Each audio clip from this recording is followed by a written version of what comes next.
c'est le mètre. Hein. Alors, du coup, je vais ici parler, faire un petit... la suite, c'est parler du mètre, parce que la vitesse de la lumière intervient dans le mètre. Alors, en 1791, vous savez, on en arrive à le système métrique. Ce qui s'est passé, donc, c'est que dans les cahiers de doléances à la Révolution, les doléances, il y avait des doléances, mais en particulier, il y avait des doléances sur les mesures. Parce que la France, c'était évidemment très compliqué. Il y avait, les mesures n'étaient pas les mêmes suivant les villes, suivant il y avait les mesures des capacités, les longueurs, etc. Ce qui fait que, suivant les villes, suivant les régions, ça dépendait suivant les céréales, par exemple, quelquefois dans le fruitier ou des choses comme ça, quelquefois certaines céréales c'était rare, d'autres céréales c'était bombé, d'autres... Enfin, c'était très très compliqué, et quand on achetait quelque chose, on n'avait pas forcément ce qu'on pensait avoir acheté. Si vous achetiez du tissu qui venait d'ailleurs et que l'unité de longueur n'était pas la même, vous pouviez ne pas être content. Quand l'unité de longueur était plus avantageuse, vous disiez rien parce que c'était plus rentable, et quelquefois non. Donc les gens, tout de suite, les doléances ont demandé que les choses soient vraiment uniformisées. Donc on a vraiment réfléchi pour définir en particulier les mètres unités de longueur. Alors il y a eu 3 propositions qui ont été faites. Alors l'unité de longueur la plus commode, c'est celle qui correspond à peu près à un pas, mais pour des gens plus grands que moi, ou alors, vous savez, mesurer comme ça, mesurer les tissus comme ça. C'est vraiment, ça correspond à ça. Donc il y a eu 3 possibilités. Il y avait 3. On s'en avait pensé à faire établir à partir d'une certaine fraction de l'équateur, ou à partir où le pendule battant la seconde, la longueur du pendule battant la seconde, ce qui correspond à peu près à une distance raisonnable. Hein.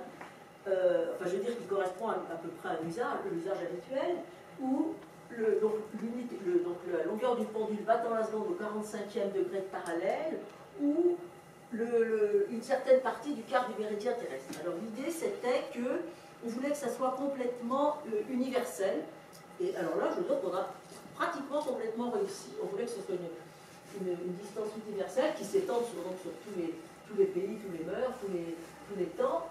Et alors, si on prenait l'équateur, eh ben, ça favorisait les gens de l'équateur. Si on prenait la longueur du pendule battant la seconde au 45e degré de parallèle, ça pouvait favoriser les gens du 45e degré de parallèle. Donc on a finalement choisi le mètre, donc égal à 10 millionième partie du quart du méridien terrestre. Bon, en fait, c'est pas très facile chaque fois que vous voulez refaire un double décimètre d'aller remesurer le méridien terrestre. Donc on a fait quand même des mètres qui étaient des objets matériels. Voilà. Alors ensuite ben, les appareils étaient pas suffisamment précis. Enfin bon, et finalement on a redéfini le mètre comme étant égal à la longueur d'onde, voilà, 1 650, etc. La longueur d'onde dans le vide d'une radiation orangée de l'atome du krypton 86. Alors ça a été en 1960, ça n'a pas duré très longtemps comme définition quand même, parce que la suite c'était... Voilà. Et alors justement après, en 83, donc suite aux importants travaux sur la vitesse de la lumière et les horloges atomiques, parce que le problème c'est qu'après ça, on avait, la définition du mètre était moins bonne que ce qu'on avait à mesurer, à partir des horloges atomiques, etc. Et le mètre redéfini en fonction de la vitesse de la lumière comme égale à la longueur du trajet parcouru dans le vide pendant la lumière, pendant 1, puis là la vitesse de la lumière. Hein. 299, 792, 458e, 2 secondes. Alors, ce qui fait que, ici, les distances ne servent pas à mesurer la vitesse de la lumière, c'est la vitesse, donc qui est précisée comme quelque chose d'absolu, si on peut dire. Hein. Oui, un renversement des valeurs, si on peut dire, et c'est la vitesse qui permet de déterminer les distances. Alors, ce qui est un petit peu curieux, c'est que, en 1791, la première définition, une des définitions, la longueur du pendule battant la seconde à 45e degré de parallèle, on ne voulait pas mélanger dans une définition de longueur les temps et les longueurs. Et là, on a quand même mélangé les temps et les longueurs. Hein, puisque maintenant, donc, on définit le mètre, la longueur du mètre, à partir de la vitesse de la lumière. Voilà. Bon, alors, ici, donc, le système métrique, donc, à l'origine, c'était donc les travaux des savants français pendant la Révolution. Alors, en particulier, bon, on leur sort des données du problème, mais vous savez, il y a tous les travaux de redétermination du quart du méridien terrestre à partir des travaux qui ont été faits entre Dunkerque et Barcelone, et puis après de Barcelone aux îles Baléares. Et alors actuellement, c'est adopté par tous les pays du monde, à l'exception des États-Unis d'Amérique, du Libéria qui est en Afrique et de l'ex-Birmanie du Myanmar qui est en Asie.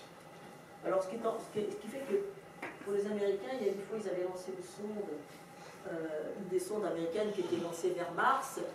Alors la NASA, en fait, la NASA travaille avec le système métrique, mais ils avaient traité un des instruments de la sonde, était traité avec une autre industrie, et une industrielle, et qui eux travaillaient avec les données américaines. Alors évidemment, la sonde qui a reçu des ordres un petit peu contradictoires, qui étaient à la fois dans le système de Miles, etc., et de l'autre côté en système métrique, ça n'a pas très bien marché, la sonde, elle s'est un peu cassée la gueule.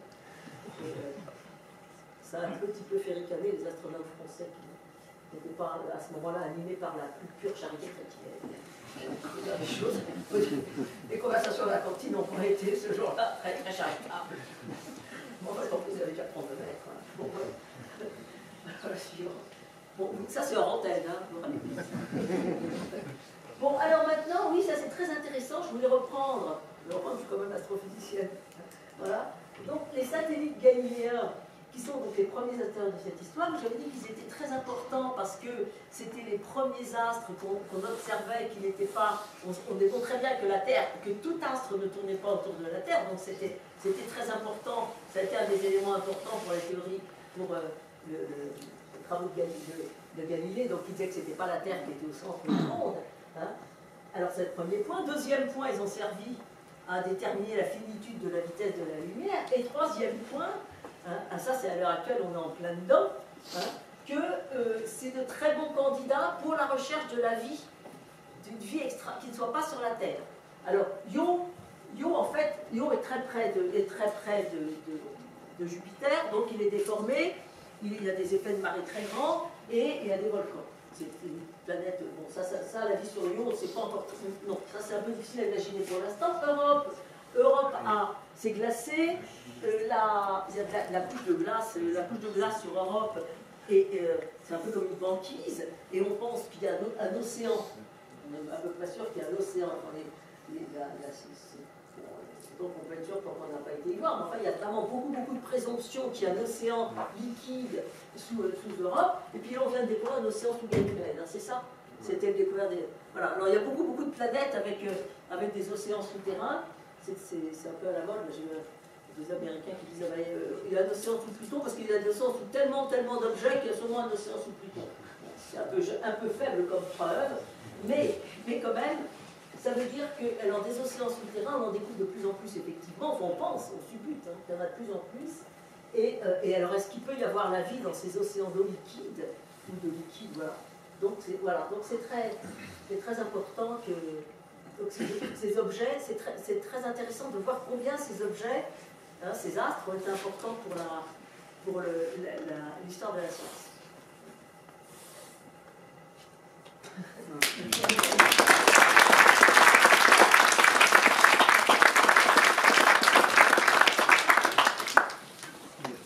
Voilà, je n'ai pas été trop vite, non, ça va? Avez-vous des questions?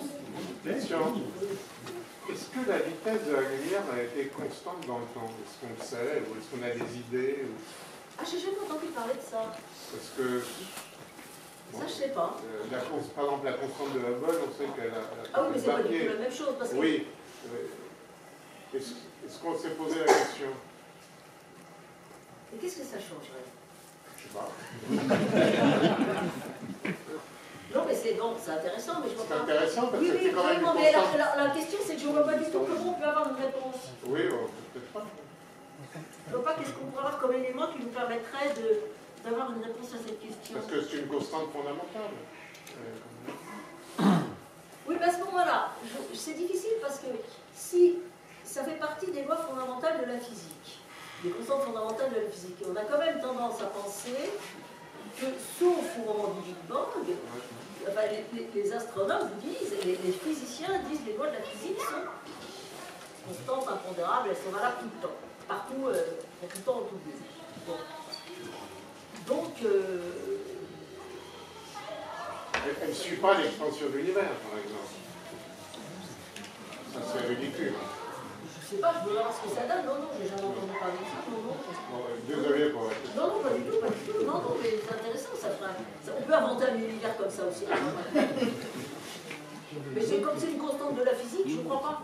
Jusqu'à présent, je ne crois pas. Je crois qu'on sort des données du problème, mais bon.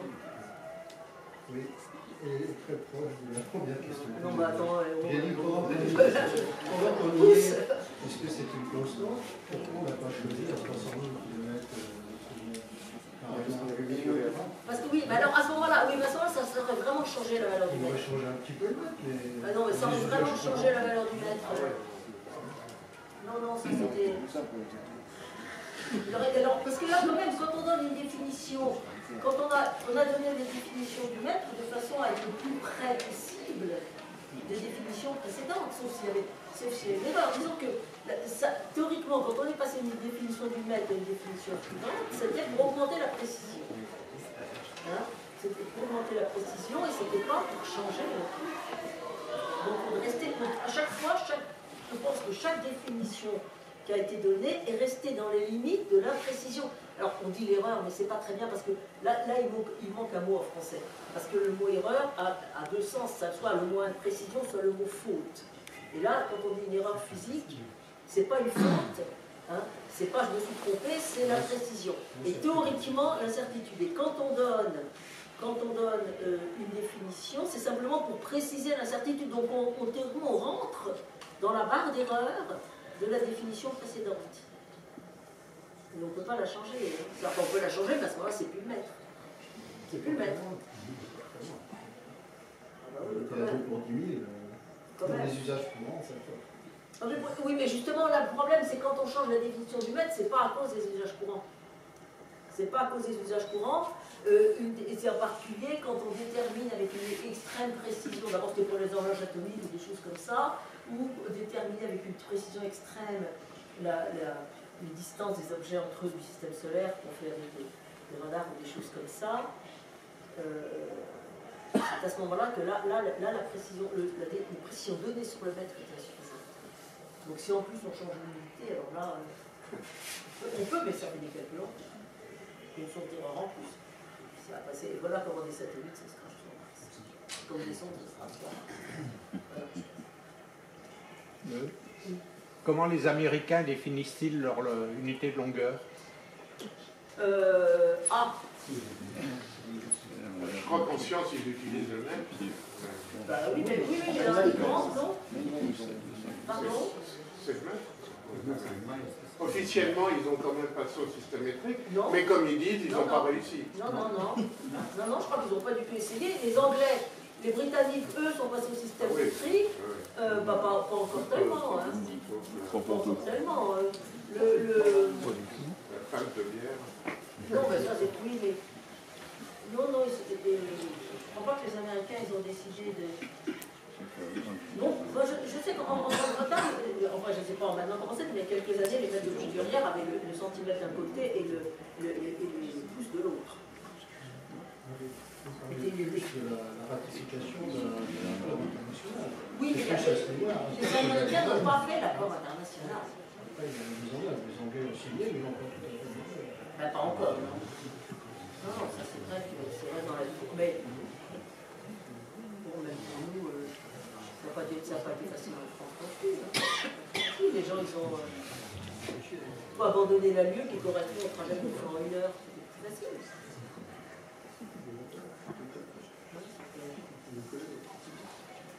plus facile. Je ne sais pas si on est encore une minute de récupérer. C'est vrai qu'on ne dit pas.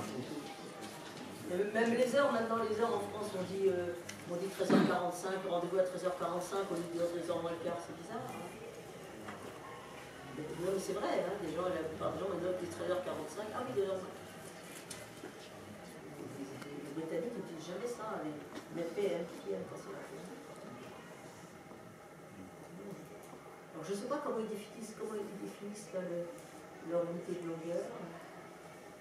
Parce que c'est yard, le yard c'est 9, je ne vais pas dire de bêtises, c'est 9,70 ou quelque chose comme ça, 9,0, c'est le 9, c'est à peu près 90 à mon avis, Un petit peu moins d'un mètre. Oui, 90, pardon. À mon avis, le point de conversion, c'est sur le pouce. Il y a une valeur officielle du pouce par rapport au mètre, 25,4 mm. Autrement dit, ils sont effectivement rattachés au mètre. Après, à partir du pouce, on fait le pied, le yard, etc. Mais fondamentalement, c'est le pouce. Oui, mais à 80... Ah oui, je ne sais pas. Je ne sais pas combien il y a de pouces dans un yard, mais j'avais des moutons. Alors, cela dit, historiquement, c'est vrai que le mètre, enfin, le système métrique, c'est pas mal répandu. Et hélas, aujourd'hui, on a vraiment l'impression qu'il est en recul par rapport au système anglais. Ah bon? Ah ben oui, bien sûr. Hein, regardez, commercialement, on utilise systématiquement le pouce. Regardez les écrans d'ordinateur, de tout ce que vous voulez, c'est en pouce. Regardez les longueurs de bateau, c'est en pied. Tout ce qui est commercial aujourd'hui, c'est en mesure anglaise. Donc il y a un recul du système métrique. Parce que pour les traductions, ils ne peuvent pas vous calculer, c'est tout. Oui, mais il y a des choses, même en France, il y a des choses qui n'ont jamais été. Les parfums sont condamnés en onces. Il y a des choses qui n'ont jamais été dans le système métrique. Oui. Justement, quand il y a eu, au moment quand on a fêté le bicentenaire de la Révolution, il y a eu beaucoup de choses sur le système métrique. Donc à ce moment-là, on a appris plein de choses. Et par exemple, les tailles des chaussures, les tailles des gants, les tailles, tout ça, c'est des choses qui ne sont pas dans le système métrique. Oui. Il y a beaucoup de choses qui ne sont pas. Il y a les parfums, il y a les tailles des diamants, par exemple. C'est les carats, c'est pas oui, pour les carats, bon, c'est donc il y a vraiment beaucoup de choses. un petit peu particulier. Les carats ici. C'est pas. C'est 0,2 grammes. Oui, c'est rattaché au gramme quand même. Et là, quand les. Ben oui, mais n'empêche qu'on dit un carat. Oui, On dit un carat. oui, c'est vrai. Et C'est même pas métrique, c'est même pas anglais, hein, Carache. non, c'est métrique, international. c'est tout à fait autre Ça se chose. fait comme ça, on ne peut pas changer. Il y a quand même des tas de choses qui n'ont pas été changées avec le système métrique.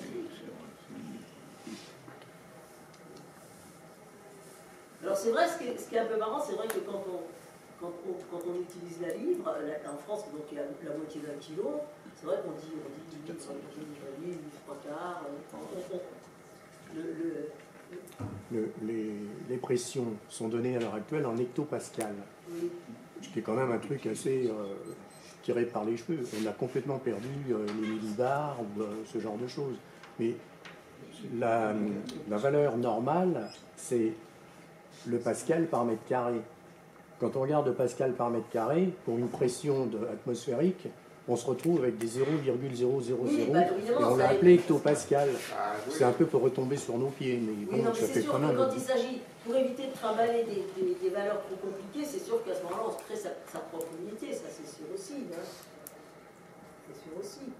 Et je sais qu'à un moment, dans les journaux d'astronomie, ils disaient, bon, visiblement, ils avaient un peu renoncé à ce que les gens utilisent.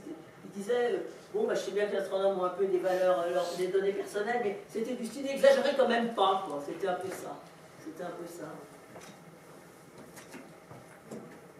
Enfin voilà, bon. Écoutez, merci beaucoup. Y a-t-il encore des questions? Eh bien, Daniel, merci beaucoup. Ben, merci.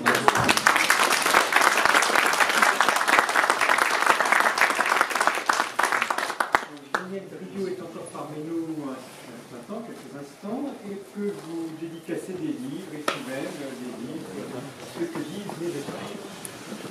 Je peux sortir ma